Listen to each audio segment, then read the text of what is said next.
धनबाद में गया पुल चौड़ीकरण, क्षतिग्रस्त बरमसिया पुल निर्माण सहित कई रेलवे ओवरब्रिज और अंडरपास के निर्माण कार्य को लेकर धनबाद सांसद ढुल्लू महतो ने गुरुवार को डीआरएम अखिलेश मिश्रा से उनके कार्यालय में मुलाकात की। बैठक में सांसद ने कहा कि गया पुल चौड़ीकरण कार्य की सारी प्रक्रिया पूरी हो चुकी है और जल्द ही निर्माण कार्य शुरू किया जाएगा।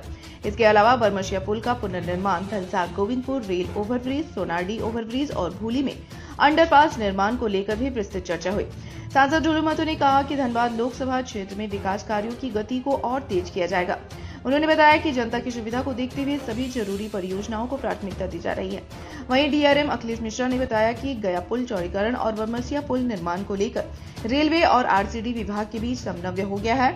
उन्होंने कहा कि आरसीडी विभाग जैसे ही निर्माण कार्य शुरू करेगा, रेलवे की ओर से हर संभव सहयोग प्रदान किया जाएगा। डीआरएम साहब आने के बाद इस पर तत्काल बहुत जोर से लगे हुए मेहनत की और उसका जो डिजाइनिंग का जो मेथड था वो हम लोग बनारस से क्या आना था वो क्या गया लेटर कल से डीआरएम साहब उनका कल मीटिंग भी कर लिए। डीआरएम साहब बहुत ज़्यादा थोड़ा एक्टिव है इस पर और डीसी साहब से भी बात हो चुकी है। हम लोग चाहेंगे कि दीपावली छठ के बाद इसको शुरू करेंगे और ओवरब्रिज यहाँ पर बनेगा, फ्लाईओवर बनेगा और आने वाला समय में धनबाद को जाम से मुक्ति मिलेगी। तो इस धनबाद में जो भी जन मुद्दा है, जो जन समस्या है, उनको एक एक समस्या को चुनौती के रूप में लेंगे और उसको समाधान नहीं करेंगे। वो एक ऐसा समस्या नहीं हो। होली मोड़ में एक अंडरपास देना है तो उसमें भी हम लोग अभी डीआरएम साहब से बात की है। जो चैम्बर के लोग हमें आकर क्या था लिख के दिया है उस पर भी बात की। हम लोग बहुत जल्द उसका भी करेंगे।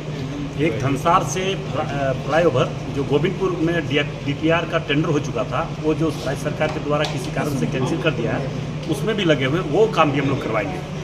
ये निश्चित तौर पर ये सच्चाई है कि हर हाल में केंद्र सरकार जन मुद्दों को लेकर गंभीर है और एक एक समस्या को हमें उठा पाएंगे। राजनीतिक देखिए, राजनीतिक करने वाले लोग राजनीतिक करते हैं, हम लोग राजनीतिक करने वाले लोग नहीं हैं, हम लोग काम करने वाले लोग हैं और केंद्र सरकार काम के प्रति गंभीर है और हमें लगता है कि बहुत जल्द हम लोग इसका निदान करेंगे। देखिए, प्रोजेक्ट का जो अभी तक जो अप्रूवल चाहिए थे वो अभी आ गए हैं। डिज़ाइन का अप्रूवल जो एक वेटिंग का था वो आईटीबीसी को करना था, उन्होंने करके दे दिया है। और ये डॉक्यूमेंट्स हमारे यहाँ सबमिट हो गए हैं कल की तारीख, क्योंकि अभी हेडक्वार्टर जाएंगे, हेडक्वार्टर से अप्रूवल हो जाएगा। लेकिन साथ ही साथ कल हम लोगों ने एक अहम बैठक करके आरसीडी के साथ में ये जो प्रोजेक्ट का प्लान है कि कौन क्या करेगा, कब करेगा, कैसे पूरा होना है, एक तालमेल बैठा लिया है। इसके प्रारूप में चलेंगे। प्रोजेक्ट का मैनेजमेंट टोटली आरसीडी के पास रहेगा। रेलवे का रोल सपोर्टिंग में है और हमने ये उनको इंश्योर करा हुआ है कि जो भी हमारा सपोर्टिंग रोल रहेगा वो हम पूरी तरह से टाइमलाइन फॉलो करेंगे। अभी तो अप्रूवल लेवल पे इश्यूज थे, क्योंकि डिज़ाइन तो डिटेल डिज़ाइन का सबमिशन नहीं हुआ था, वो कल आया है और उसका टेक्निकल वेटिंग भी जो है साथ में होकर आया है आईटीबीसी के पास से। अब आगे का जो कार्यक्रम है वो आरसीडी को मुहैया करा दिया गया है और फिर वो उसके ऊपर एक तालमेल हो गया है रेलवे और आरसीडी के बीच में कि कौन क्या कब करेगा।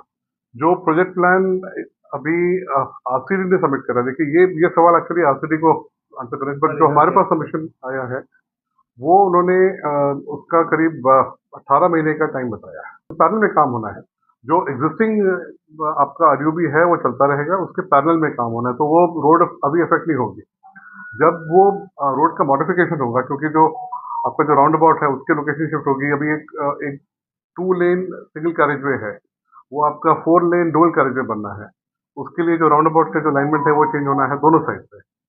वहाँ से अप्रोच चेंज होना है, यहाँ से राउंड अबाउट चेंज होना है। वो ये प्लानिंग आरसीडी को करना है। का मेन लाइन ब्लॉक होगा जब उसकी पुशिंग होती है, वो सेफ्टी के उससे ब्लॉक करते हैं कि जिससे कि रनिंग इफेक्ट ना हो। लेकिन तरीके अब ऐसे हैं कि गाड़ी चल सकती है, एक स्पीड रिस्ट्रिक्शन के ऊपर आपका काम होता रहता है। देखिए, बरमसिया में तो हमने काम ऑलरेडी चालू करने के लिए मोबिलाइजेशन कर दिया है। अगर आप अभी जाएंगे बरमसिया में तो आप देखेंगे मटेरियल वहाँ पे पैकिंग चालू हो गई है और आरसीडी को चिट्ठी भेज दी है, क्योंकि पुल को रोकना पड़ेगा, पुल को ट्रैफिक रोकना पड़ेगा। तो आरसीडी को हमें परमिशन देनी पड़ेगी उसको ब्लॉक करने के लिए, क्योंकि जैसे ही पहला ही काम है ऊपर का रोड बंद करके और वो जो अभी एम्बैंकमेंट है उसको खोलना पड़ेगा। तो वो ट्रैफिक ब्लॉक होना है। बट क्योंकि अभी त्योहार का सीजन है तो जैसे जो कल बातचीत हुई है उसे यही लग रहा है कि छठ के बाद ही हमें परमिशन मिलेगी। लेकिन तब तक पुल है, ठीक है, चल रहा है। ये इम्प्रूवमेंट का प्लान है, तो जैसी परमिशन मिलेगी हम लोग तैयारी में है कि सामान वहाँ पर डाल से जैसी मिलेगा उसका अगले दिन से बैरिकेडिंग करके काम चालू होगा।